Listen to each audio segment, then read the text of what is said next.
புத்தம் புதுசா இப்ப பிறந்து இருக்கோம் கொண்டாடு. வணக்கம். இப்போ இன்னைக்கு பள்ளிக்கூடம் திறந்து பள்ளிக்கூடம் பிள்ளைகள்லாம் போயிட்டுருக்காங்க பார்க்குறோம். நாங்கள் பள்ளிக்கூடத்துக்கு போகிறப்பெல்லாங்க ஒரு ஆச்சரியம் நடக்கும். தெரிஞ்ச அப்பா அம்மானா சரின்னு விட்டுருவாங்க. புதுசாக வர்றாங்கன்னா அந்த ஹெட்மாஸ்டர் என்ன பண்ணுவார்னா அந்த பிள்ளையை கூப்பிட்டு அட்மிஷன் எப்படி நடக்கும்னா, இந்த கையை கொண்டு போய் இந்த காதை தொடு அப்படிப்பார். அப்படி தொட்டால் தான் 6 வயசு பூர்த்தி ஆச்சுன்னு அர்த்தம். இல்லைன்னா ஏன்னா முதல்ல கேட்பாங்க, பிள்ளைக்கு வயசு என்னையா அப்படின்னா அப்பாட்டையா அம்மாட்டையா கேட்பாங்க. பல பெற்றோர்களுக்கு சொல்ல தெரியாதுங்க. உண்மையே சொல்கிறேன். நான் ஒரு 40-50 வருஷத்துக்கு முதல்லலாம் பெற்றோர்களுக்கு டேட் ஆஃப் பெர்த்து தெரியாதுங்க. பிள்ளைகளுக்கு விடாமல் மழை பெஞ்சில் அன்னைக்கு பிறந்தான் இந்த பையன் அப்படின்னு ஒரு அம்மா சொல்லிச்சு. இப்போ இதை வச்சு எப்படி கணக்கு பண்ணுவார்? சரி, நீங்கள் இப்போ எல்லாம் திருந்திட்டாங்கன்னு நினைக்காதீங்க. அன்றைக்கி நான் பார்த்துக்கிட்டு இருந்தேங்க. ஒரு அம்மா சொல்லுது, அந்த ஹெட்மிஸ்டர்ஸ் கேட்குறாங்க, அம்மா அந்த பிள்ளை எப்போ பிறந்ததுமா? மெட்டிவொலி சீரியல் ஆரம்பிச்சப்போ பிறந்ததுங்க. இப்போ அதை இவர் எந்த பஞ்சாங்கத்தில் பார்ப்பாங்க இந்த இதை? அதுக்கு தான் என்ன செய்யறதுன்னா, அந்த டேட் ஆஃப் பர்த்தை கண்டுபிடிக்கிறதுக்கு இந்த கையை கொண்டு இப்படி தொட்டோம்னா 6 வயசுன்னு அர்த்தம். 6 வயசு ஃபில்லப் பண்ணால் தான் பள்ளிக்கூடத்தில் சேர்ப்பாங்க. அப்புறம் நாங்கள் பள்ளிக்கூடம் போகிறது எப்படின்னு கேட்டால், 9 மணிக்கு பள்ளிக்கூடம்னா நான் 8 மணிக்கு கிளம்பிடுவேன். கல்வி ஆர்வம்லாம் இல்லைங்க. தெருவெல்லாம் சுற்றி போவேன், ஊரெல்லாம் சுற்றி அந்த வீட்டில் ஏன் கொட்டை போட்டிருக்காங்க, இந்த வீட்டில் இந்த கிழவனார் எங்கே அவர் ஆளை காணோம், அந்த ஆட்டுக்குட்டி என்ன செய்யுது, இவ்வளவையும் பார்த்துட்டு நான் கரெக்டாக பள்ளிக்கூடத்துக்கு போயிடுவேன். சவு மிட்டாய் வித்தானா அவன் கூடவே போய் கூட போவேன். பள்ளிக்கூடத்துக்கு நான் போயிடுவேன். நான் காணா போனதே இல்லை. இது என் காலம்.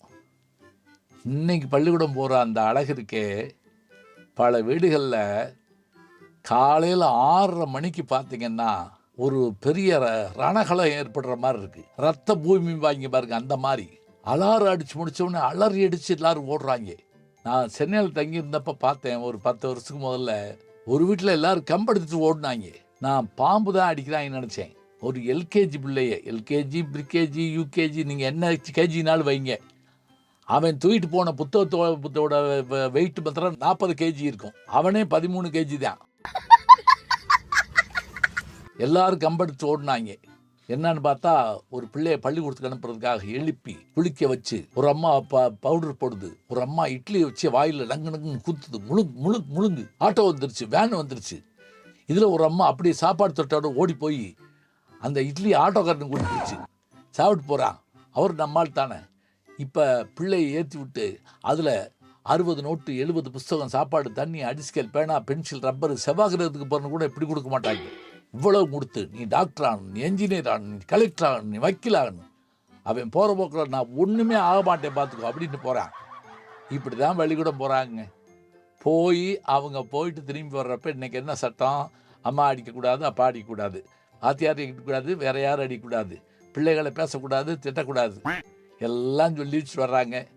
இப்போ இன்னைக்கு இருக்கக்கூடிய சூழல் இதெல்லாம் நம்ம பார்க்குறோம். பள்ளிக்கூடத்தில் நினைக்கிற போது நமக்கு 1000 விஷயங்களும் 1000 சிந்தனைகளும் வருதுங்க. இது எல்லாவற்றையும் மனசில் வச்சுக்கிட்டு தான் பிள்ளைகளை பள்ளிக்கு அனுப்பணும். பிள்ளைகளும் நல்லா படித்து முன்னுக்கு வரணும். படித்தால்தான் எல்லாம் உண்டு.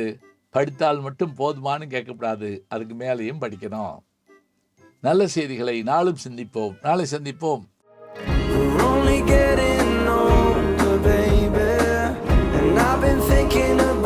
நம்முடைய யூடியூப் சேனலை சேர்ந்து Instagram, Facebook, Twitter, blog, WhatsApp channel என்று அத்தனையிலும் நான் முன்தொடர்ந்து செல்கிறேன். நீங்கள் பின்தொடர்ந்து வாருங்கள்.